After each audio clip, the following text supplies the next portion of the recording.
So I have some poplar that has been in my shop for years.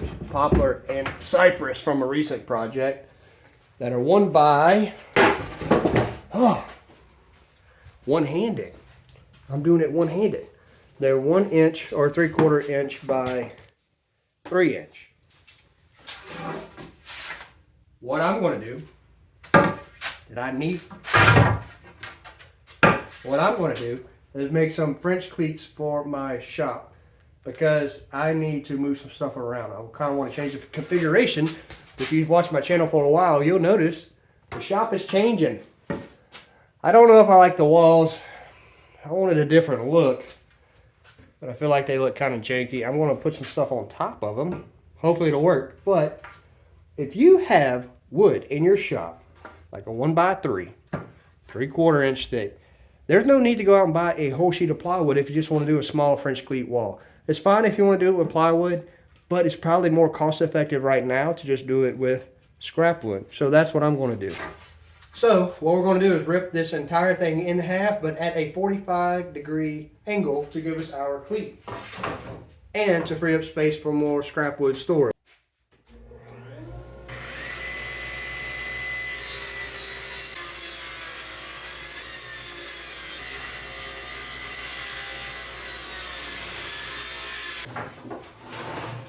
Whoa, these cleats are looking mighty French.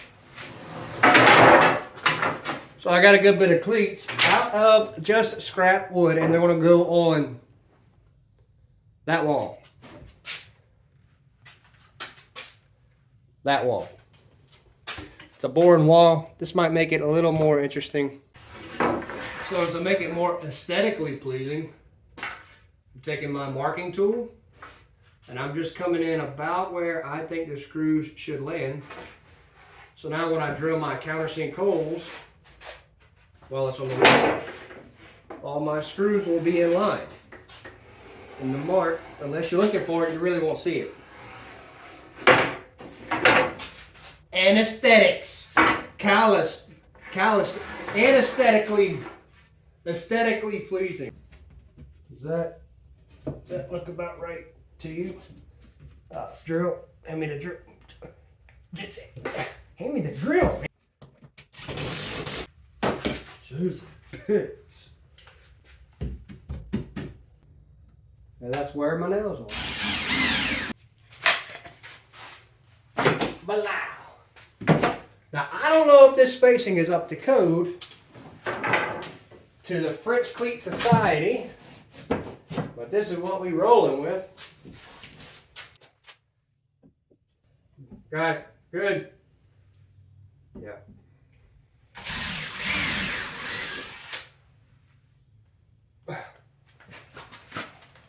I gotta do everything?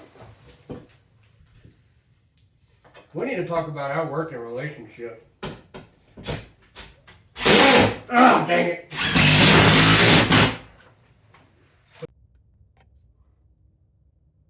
Okay, so it's just a rinse and repeat process. I'm going to set you somewhere out the way. You can watch if you want to watch or fast forward. You know what? Don't fast forward. I'm going to speed it up on camera. If you fast forward, it hurts the algorithm. You sit there and you watch it. You sit on your couch or on that toilet and you watch this whole thing without fast forwarding or skipping. That'll be all.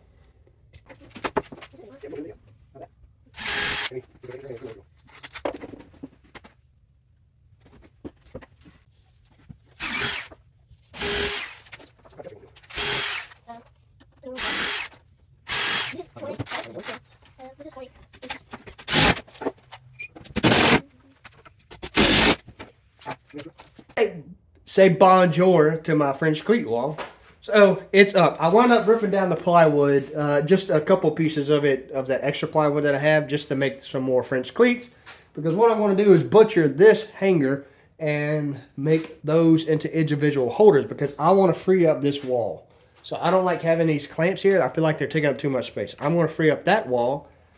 This has always been dead space in my shop. And if you remember, I had that little small clamp holder that I butchered.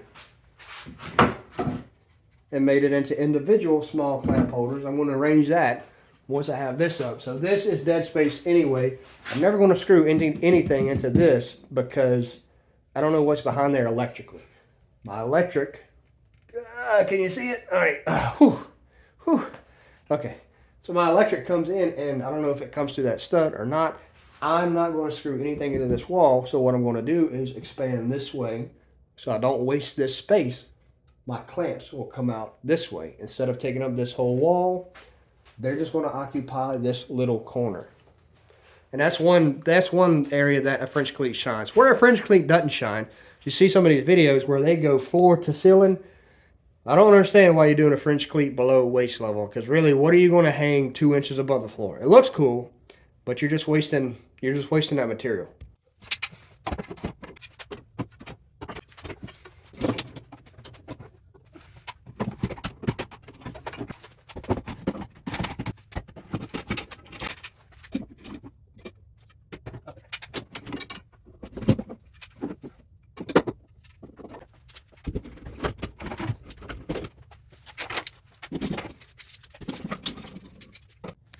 So now all of this wall is free, and just this tiny section of this wall, which I wasn't using, is now being used. On to the next scrap wood. I don't know if this is a crime or not, but this will work. I'm going to cut these down to a specific length.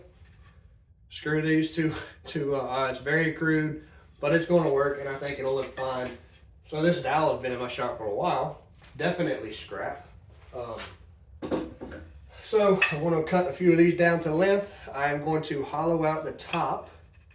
I've done this recently personally.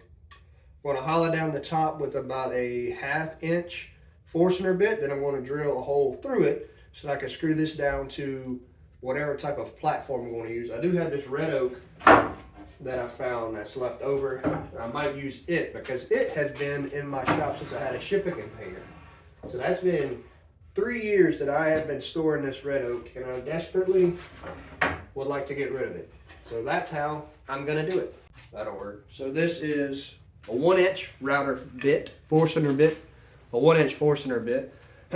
And this is, I think this is 1 1/4 inch dowel. And it fits perfectly inside of the Milwaukee things, in case you're interested. Yeah, 1 1/4 inch oak dowel. What I'm gonna do is drill down into this top. That's a little squirrely. I'm going to go into the top of that about maybe 1/4 the depth of the Forstner bit itself. And it doesn't have to be centered. Try to get it as centered as you possibly can.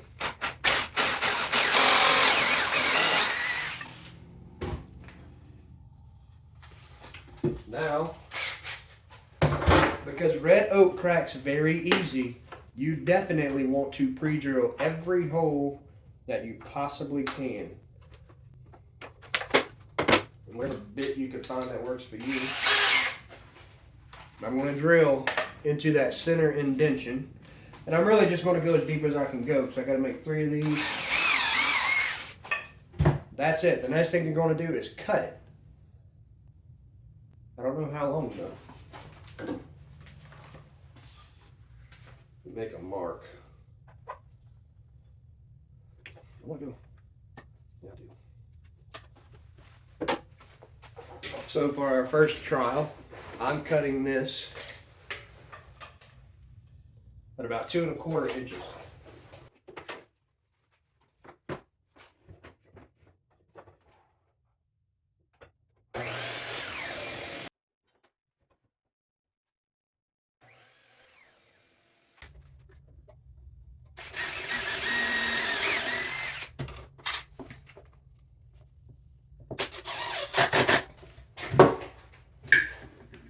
Okay, so I changed it up. You only need to do this, or this is only beneficial if you're going to screw in from this side to something. I'm actually switching it up. The tops will be solid. I'm not wasting this piece. I'm still going to use it as it is. The tops will be solid, but I did pre-drill the holes in the bottom. And these are just going to stick up just like that, and these will slide directly on the top. So I'm going to pre-drill some holes to the bottom. put these on, space them out evenly or as they lay out, because this is kind of an oblong tool. So as they lay out is how I'm going to arrange it. But we'll start out with whatever tool fits in my hand first. So I'm putting this marking tool. If you don't have a marking gauge, you should probably get one. Very handy to have. I'm going to mark it on the bottom because that's the direction that I'm pre-drilling my holes through.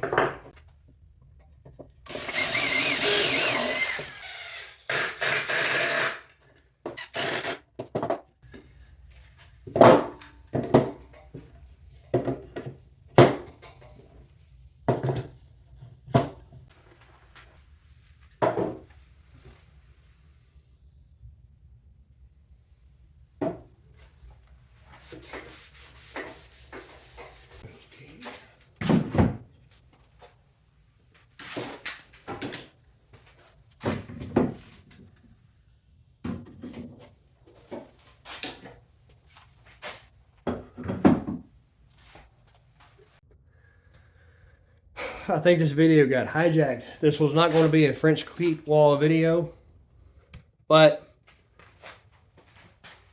I got a lot of open space and I still have a lot of scrap wood. So we're just going to make a bunch of French cleat stuff, I guess. There are other things you can do with scrap wood. This wasn't supposed to be a French cleat tool wall video, but I think we just got hijacked and that's what it's become. Now I am looking forward to, I just freed up all that space. I want to free up more. So I don't want this on my wall. I don't want screwdrivers on my wall. I mainly want hand tools and marking tools on this wall. So I'll still make some tool holders for this side as well. Maybe that'll be another video. But we're going to keep going on the French cleat wall because I really want to get that hammered out and done. Because I am,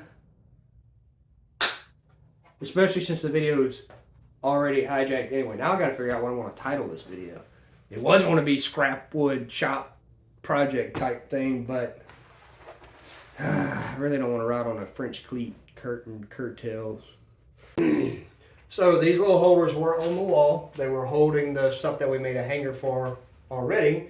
I want to take these and use them to hold pliers, and they do an excellent job with that. So you can see this does a great job, as well as this does a great job. There's many different ways to use it. Now, personally, I don't like seating pliers, screwdrivers, those types of tools, so we're going to put a little cover on it, and it'll make it look like a little tool well that we'll have on the French cleat.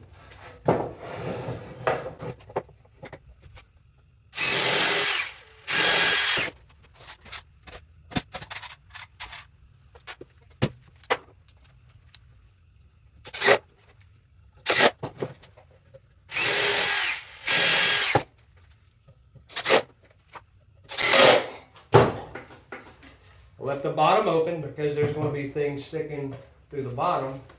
And I really like it because these, I forget I even have them. They were mounted on the side over here. I forget I even have them, so I don't really even use them. So it'll help to keep things readily handy and somewhat, maybe not those. Yeah, that'll work. And keep them to where I can see them and I can use them.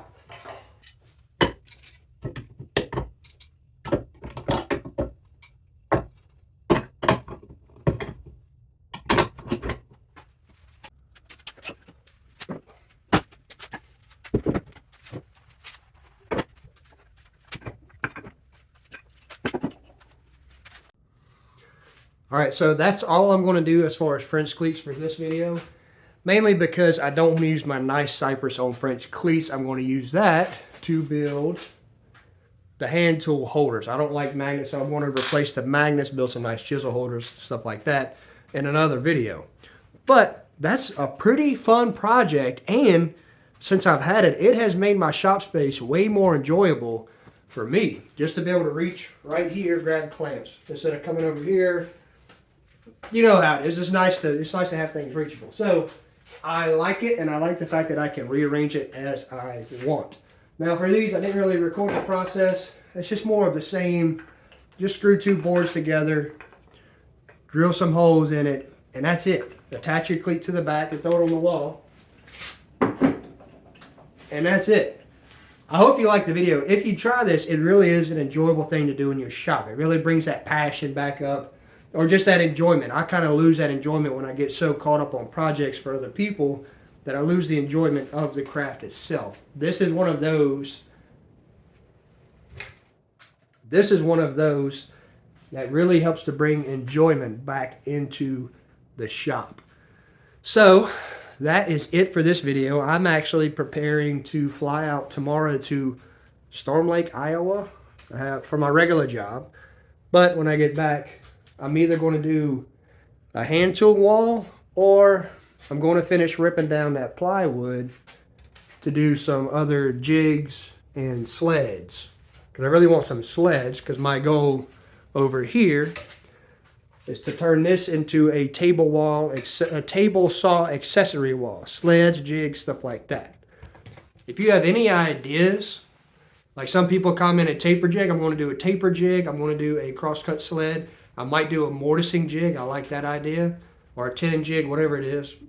If you have any ideas, stuff that you would like to see, comment below.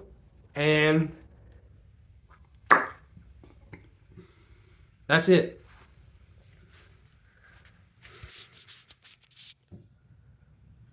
What the heck? I don't know what keeps getting on my lens. It's not smoking here. I really got to get some camera equipment. Doing this on a cell phone is getting a little bit cumbersome and old. My goal is to redo the shop and then do a nice shop tour video to kind of show you everything. I want to do more holders, but I need more material because I used a good bit of scrap wood. It does help to dwindle down the scrap wood pile. That's kind of what happened with this one, and I'm happy with it. And it just goes to show you don't have to buy a whole sheet of plywood to do French cleats. That's kind of what's put me off for so long, but then I thought about it. You could just do it with the stock that you have. You could even do it with a 2x4 if you want. I don't know if it'd be cheaper, but it would work. So anyway, thank you for watching. I really appreciate the support. I'll catch you on the next one.